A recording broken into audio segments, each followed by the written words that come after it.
우리 목사님 일본 사역 중이십니다. 또 우리 사모님 RCA 끝나고 우리 렘넌트 사역자들 이제 사역을 한다고 하십니다. 그래서 우리 목사님 사모님에게 그 메마른 땅을 걸어가도 피곤치 않는 영적인 새힘을 허락해 주옵소서. 우리는 외관 선교교회입니다. 선교를 마음에 담고 있는 교회입니다. 지금 목사님 사모님 가시는 곳마다 저희들의 기도가 함께하고 있습니다. 그래서 오늘 이 시간에 우리 목사님 사모님 놓고 다 같이 기도하겠습니다.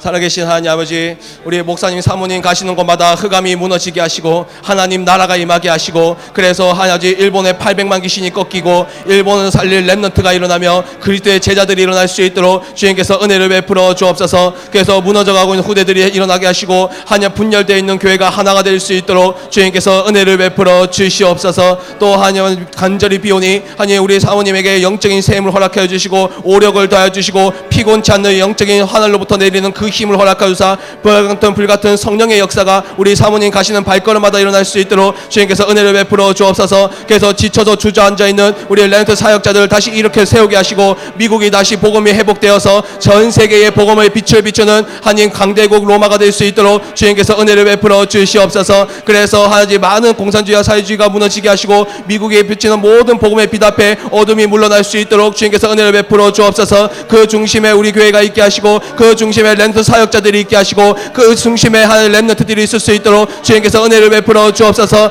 하나님을 하시는 그 일에 냉수한 그릇도 절대 헛되지 않다고 하였습니다. 우리 목사님 사모님이 하시는 그 사역과 그 헌신이 절대 헛되지 않음을 렘넌트를 통하여 제자들을 통하여 증명하여 주시고, 그래서 하나님 이 시대를 보면서 하나님 많은 제자들을 일으켜 세울 수 있도록 주님께서 은혜를 베풀어 주옵소서. 목사님 사모님 가시는 곳마다 우리 외관 선교회의 기도가 함께하게 하시고, 또 가시는 곳마다 성령이 함께 하시고 가시는 곳마다 늘 언약이 성취되는 그 발걸음이 될 수 있도록 주님께서 은혜를 베풀어 주시고 인도하여 주시옵소서. 우리 목사님께서 이번 주는 구국 기도회로 하라고 하셨습니다. 우리 지금 영적인 최전선에 있는 우리 황교안 장로님 놓고 기도하시는 마음으로 우리 516장 청드리겠습니다.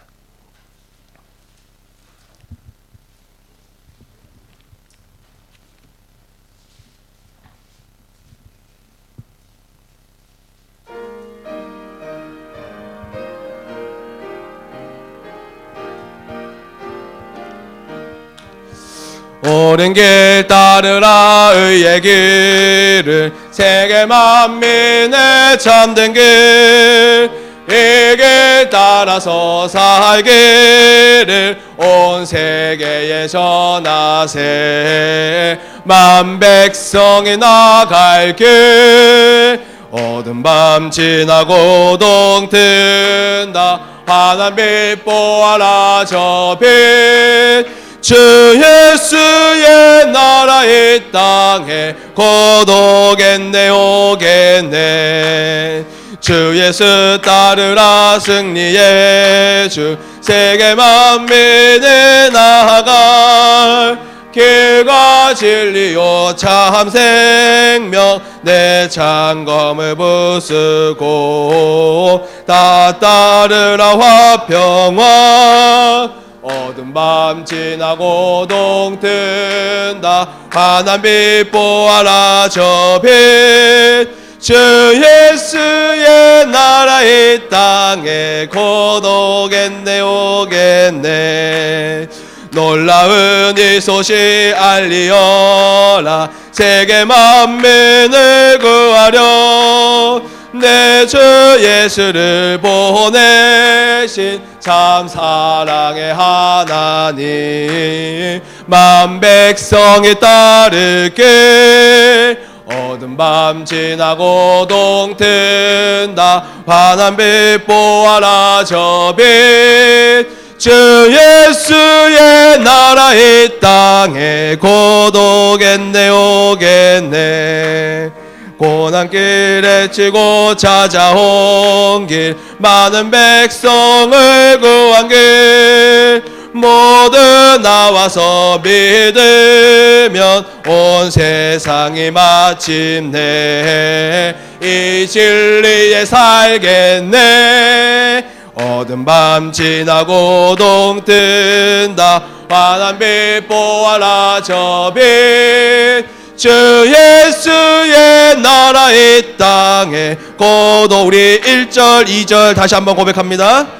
옳은 길 따르라 의의 길을 세계 만민의 참된 길, 이 길 따라서 살 길을 온 세계에 전하세.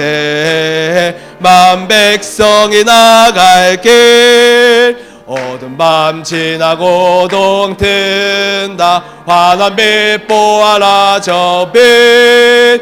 주 예수의 나라 이 땅에 곧 오겠네 오겠네. 주 예수 따르라 승리의 주. 세계 만민에 나아갈 길과 진리요 참 생명. 내 창검을 부수고 다 따르라 화평왕. 어두운 밤 지나고 동 튼다. 환한 빛 보아라 저 빛.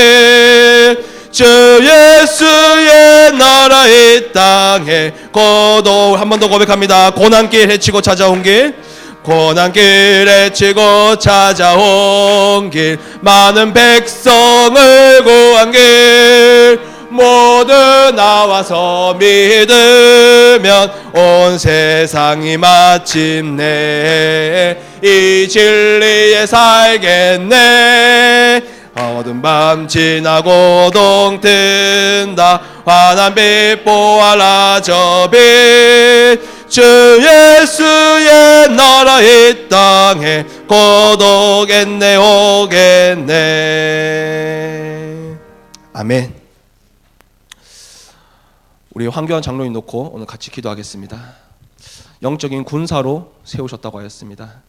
근데 실제로 막 이렇게 그 천막을 철거하고 막 경찰이 투입되고 이런 거는 뉴스에 안 나옵니다. 유튜브에서만 나오죠.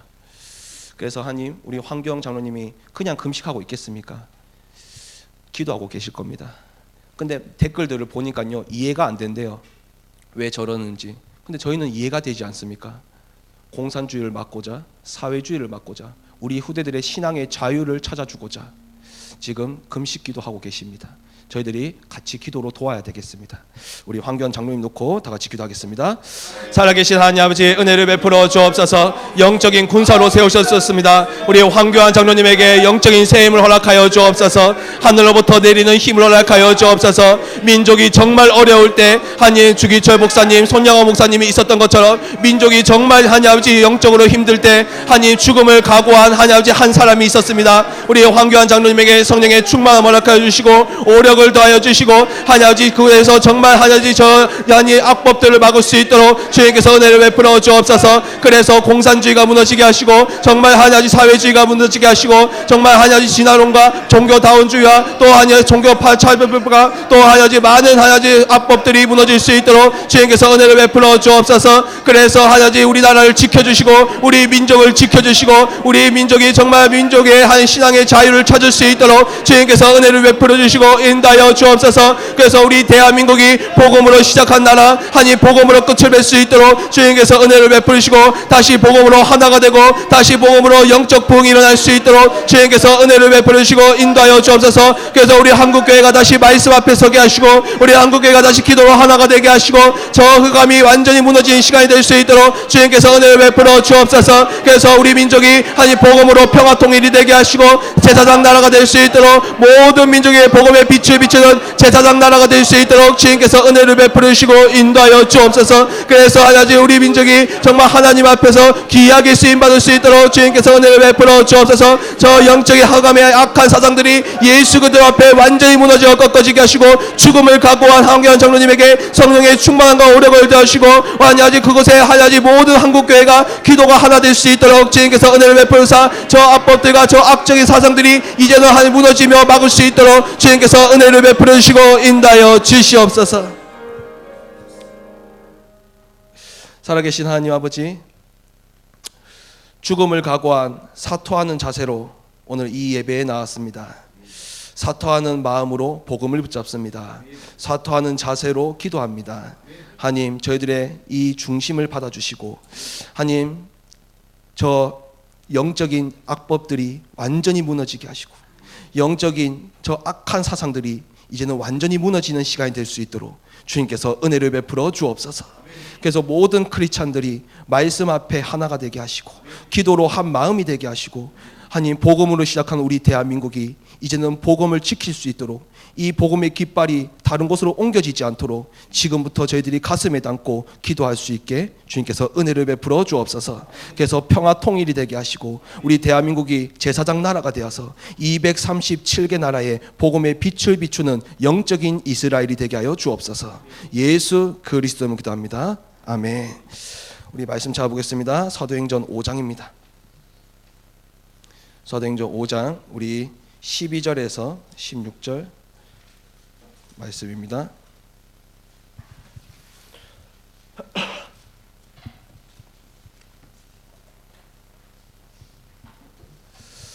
사도행전 5장 우리 12절에서 16절 말씀 우리 다 같이 한 목소리로 합독하겠습니다. 사도들의 손을 통하여 민간의 표적과 기사가 많이 일어나매 믿는 사람이 다 마음을 같이하여 솔로몬 행각에 모이고 그 나머지는 감히 그들과 상종하는 사람이 없으나 백성이 칭송하더라. 믿고 주께로 나오는 자가 더 많으니 남녀의 큰 무리더라. 심지어 병든 사람을 메고 거리에 나가 침대와 요 위에 누이고 베드로가 지날 때에 혹 그의 그림자라도 누구에게 덮일까 바라고 예루살렘 부근에 수많은 사람들도 모여 병든 사람과 더러운 귀신에게 괴로움 받는 사람을 데리고 와서 다 나음을 얻으니라. 아멘. 이번 주 저희 강단 제목이 사투입니다. 죽을 각오로 싸운다 그 말이죠. 우리 오늘 우리 본문 말씀을 보시면요. 사도행전 5장 우리 12절에서 우리 16절 말씀 보시면 사도들 앞에서 병든 사람 그 다음에 귀신 들린 사람이 나와서 그 치유를 받습니다. 그런데 이 사람들이 단순히 그냥 행복하려고 아니면 마음이 그냥 평안하려고 온 게 아니라 말 그대로 죽음의 생사의 갈림길에서 살려고 나와요. 살려고. 얼만큼요? 이 베드로의 그림자라도 지나가면 내가 그거 그림자라도 내가 내 몸이 지나가면 나을 수 있지 않을까? 그 정도로 살려고 옵니다. 제가 처음에 RTS 들어갈 때요. 가장 저번에도 간증했지만 가장 고민되는 게 그거였어요. 예수님 믿고 행복하다. 예수님 믿고.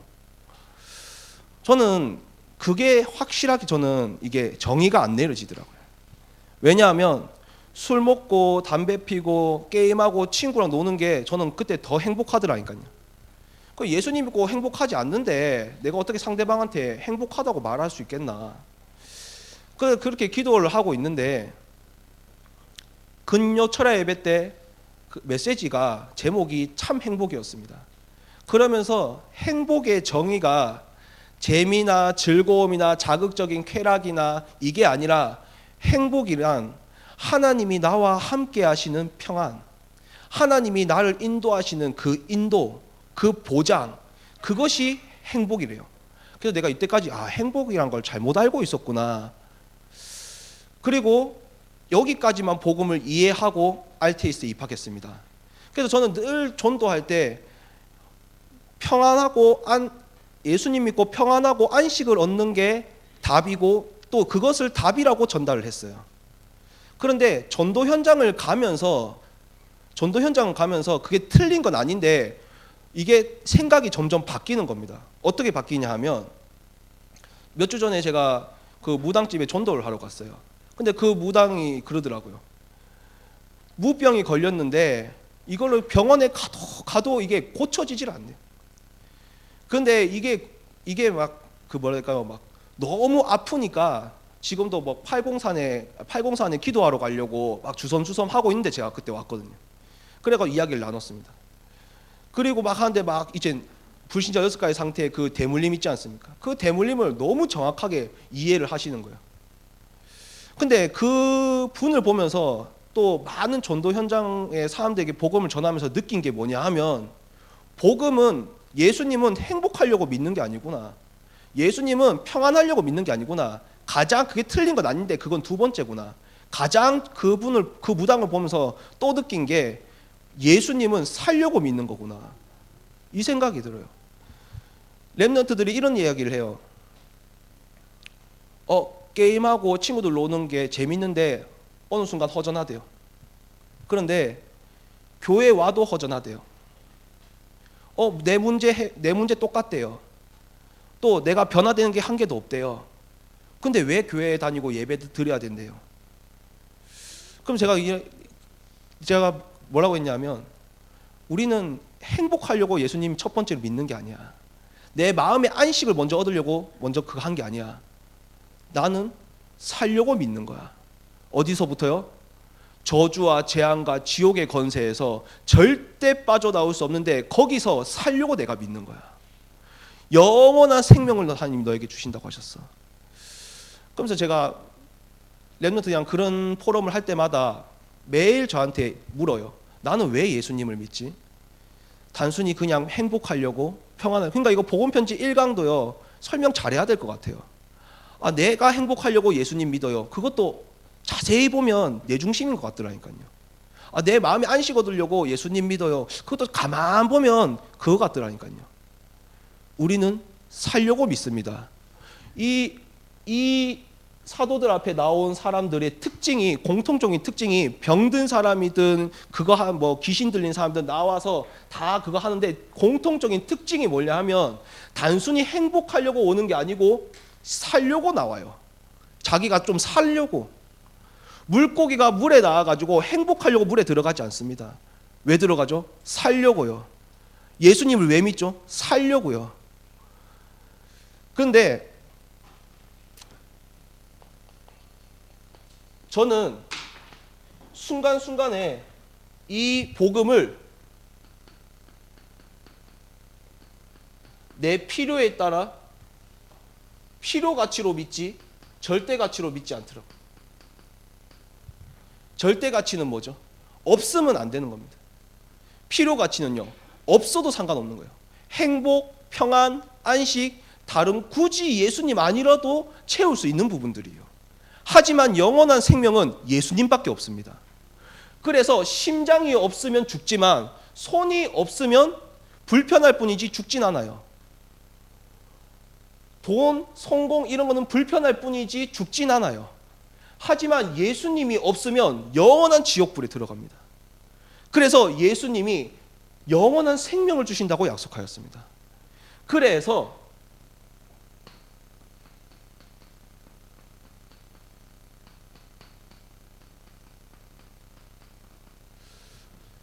사투하는 마음으로 저희는 복음을 붙잡아야 될 것 같습니다. 그 말은 무슨 말일까요? 첫 번째는 창세기 3장 15절에 하나님 떠나자마자 하나님이 주신 언약이 여자의 후손입니다. 그런데 이 여자의 후손은 누구의 머리를요? 원수의 머리를 박살낸대요. 그런데 이 원수는 여자의 후손의 발등상만 상하게 한대요. 십자가의 그 모진 고통을 당한 게 발등상 상한 것밖에 안 된대요. 그런데 예수님은 사단의 머리를 박살냈다고 합니다. 그 말은 복음이 지금 저희들과 함께 있습니다. 모든 문제와 갈등, 그게 어떤 문제든 저희들의 발등상을 상하게 할 것밖에 안 돼요. 우리가 그리스도의 언약을 붙잡을 때 사단의 권세가 박살날 줄 믿습니다. 그래서 지금 모든 문제는 사단이 우리 발등상만 상하게 할 뿐이라니까요. 근데 그 발등상 그 상한 게 그거 아파가지고 속을 때가 많단 말이에요. 그리스도의 언약을 붙잡으면 사단의 권세가 박살납니다. 그러면 근데 순간순간에요. 창세기 3장 21절에 내 과거의 죄악, 실수, 또 나의 수치 그거에 계속 내 방법으로 가릴 때가 많다는 거예요. 그게 바로 무화과 나무 잎이지 않습니까? 근데 가려져요. 가려지는데 잠시뿐입니다. 결국 그 나무 잎은 또 없어지죠. 그래서 하나님이 예수 그리스도의 가죽옷을 입으라고 합니다. 그 가죽옷만이 나의 모든 문제와 갈등에서 오는 저주와 재앙을 무너뜨리실 영원한 해결책이기 때문에. 그러면 누가 예수님을 믿을 수 있습니까? 창세기 6장 14절에 세상의 조건이 필요치 않다고 합니다. 누구나 방주를 타면 삽니다. 아무리 세상의 조건, 배경, 능력이 뛰어나도 방주 안 타면 죽어요. 그런데 방주만 타면 산대요.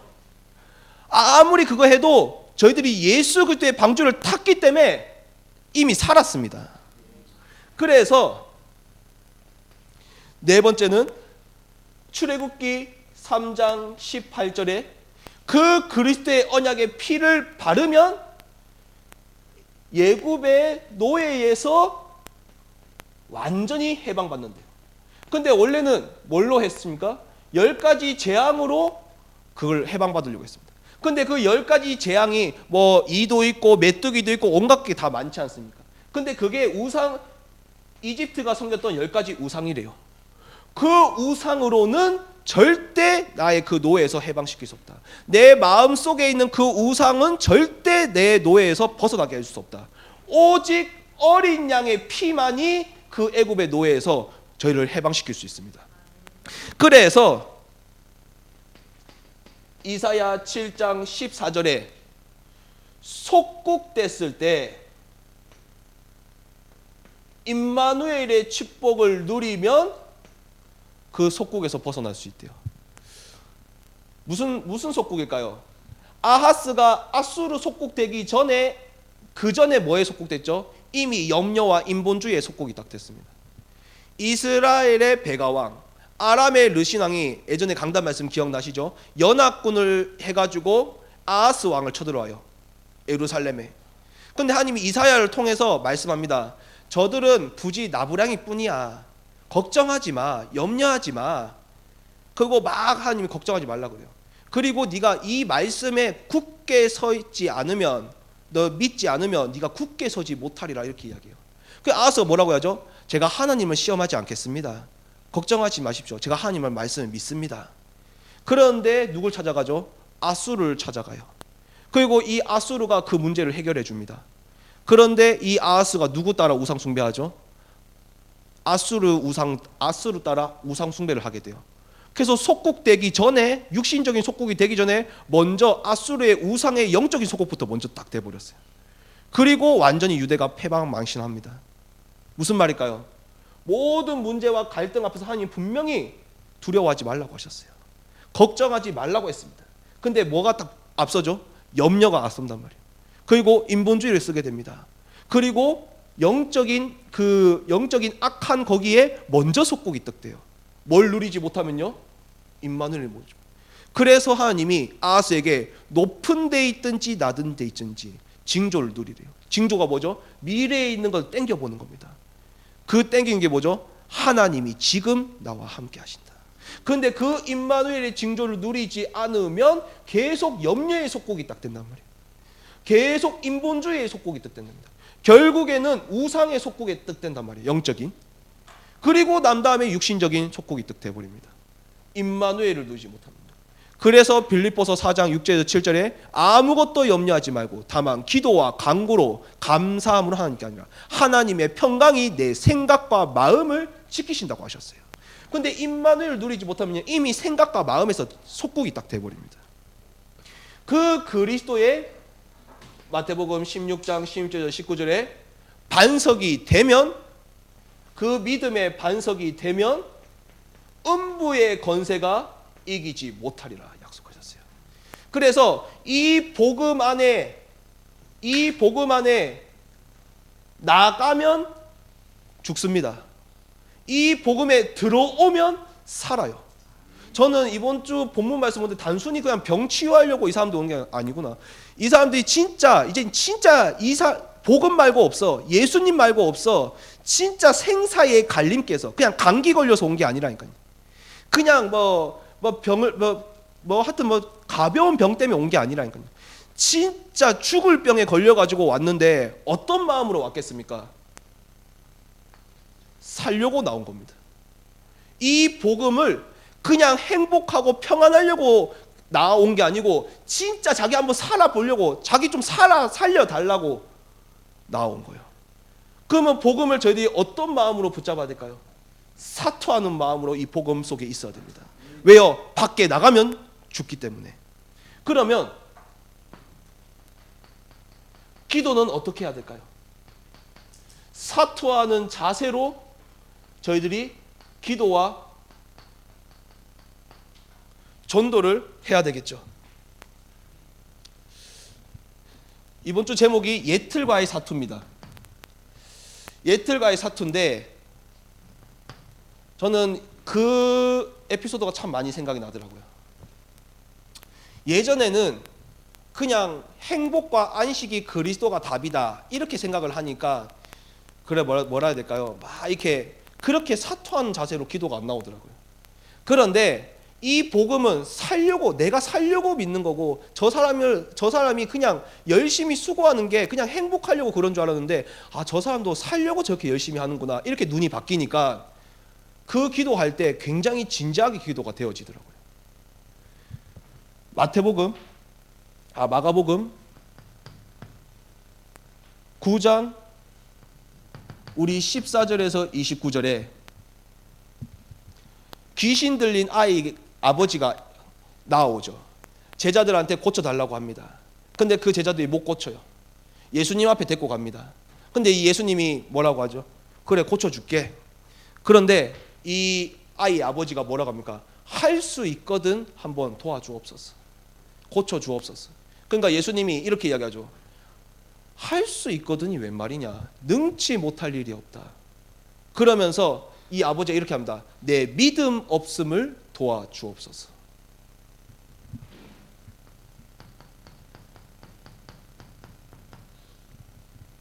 결국 저희들의 예틀은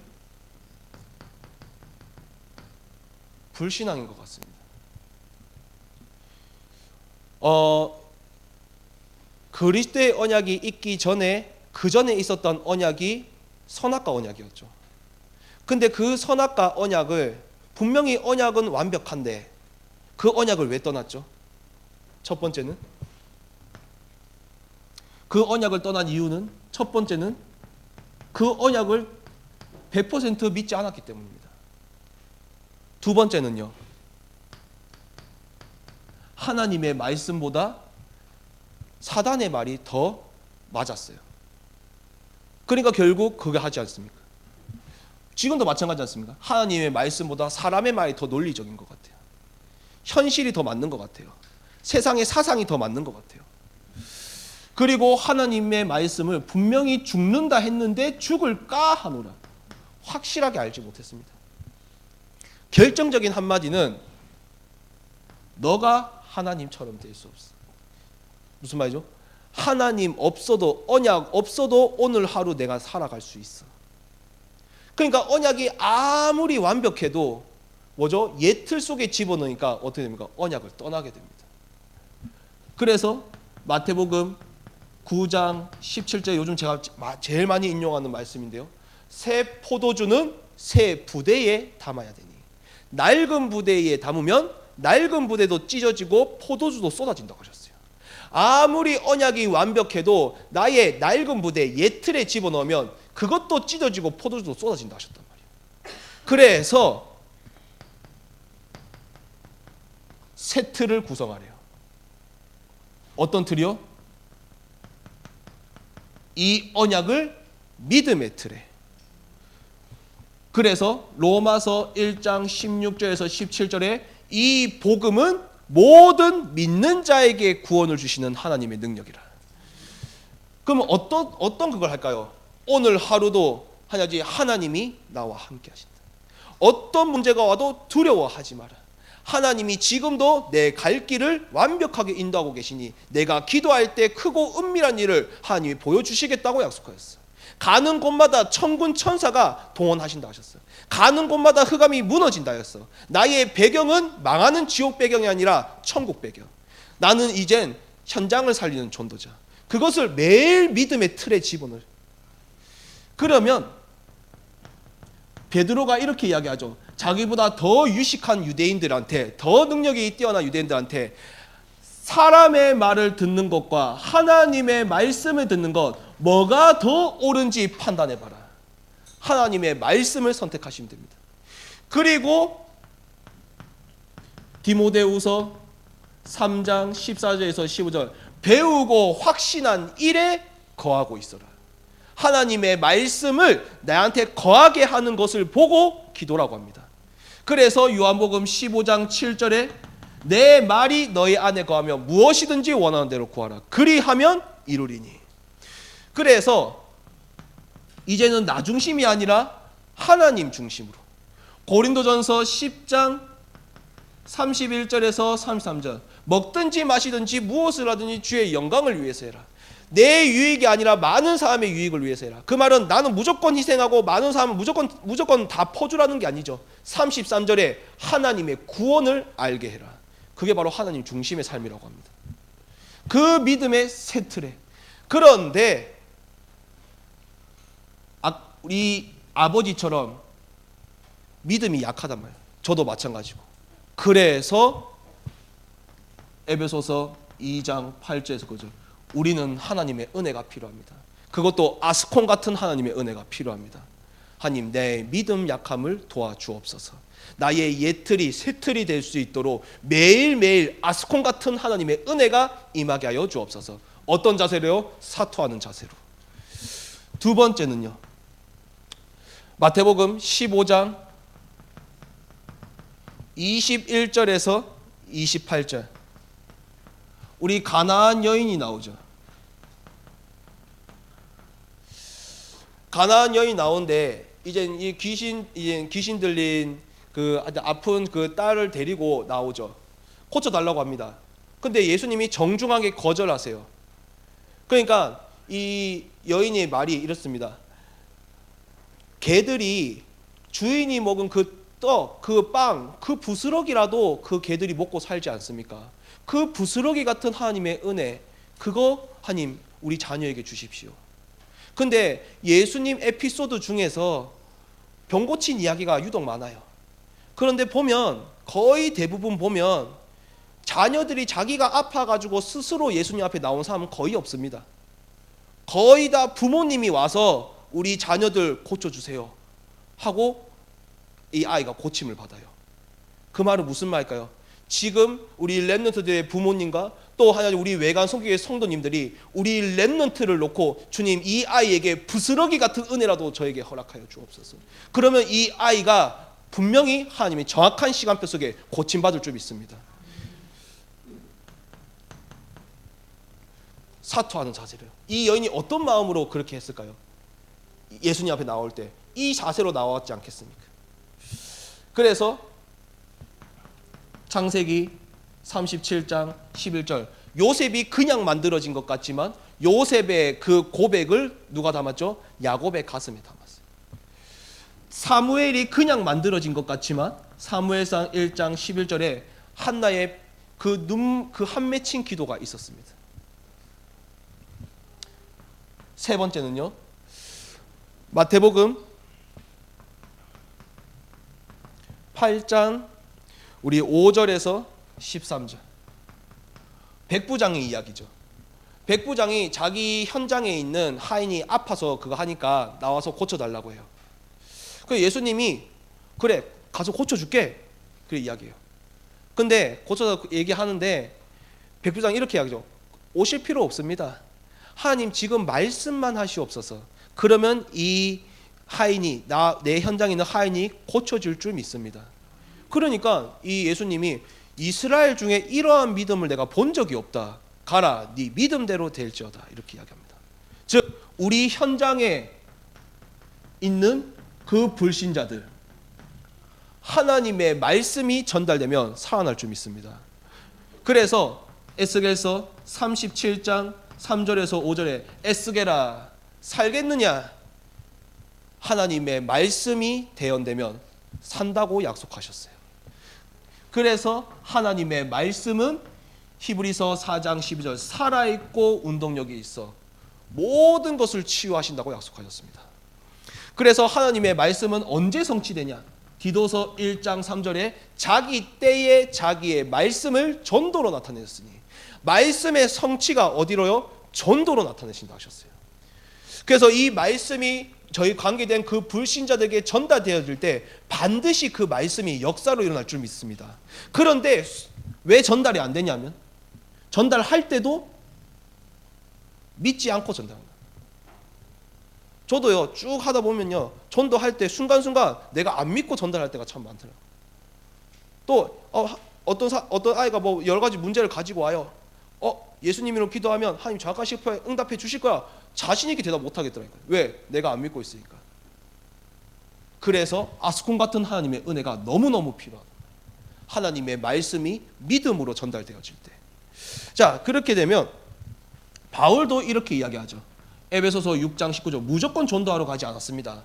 주님, 내게 말씀을 주사 나로 입을 열어 복음의 비밀을 담대히 알리게 하여 주옵소서. 바울마저도 하나님 말씀을 달라고 했어요. 왜 그럴까요? 전도는 현장에서 누구와의 싸움이기 때문에요, 전도하는 사람은 반드시 현장에서 영적 싸움을 하게 됩니다. 왜요? 이 흑암이 이 영혼을 뺏기지 않으려고. 그래서 우리의 씨름은 혈과 육이 아니요 어둠과의 싸움이라고 하셨어요. 근데 이 어둠을 어떻게 이길 수 있습니까? 6장 17절에 말씀의 검을 가지고 있어야 이길 수 있어요. 그래서 현장을 살리는 것은 오직 말씀으로 살릴 수 있습니다. 자, 그러면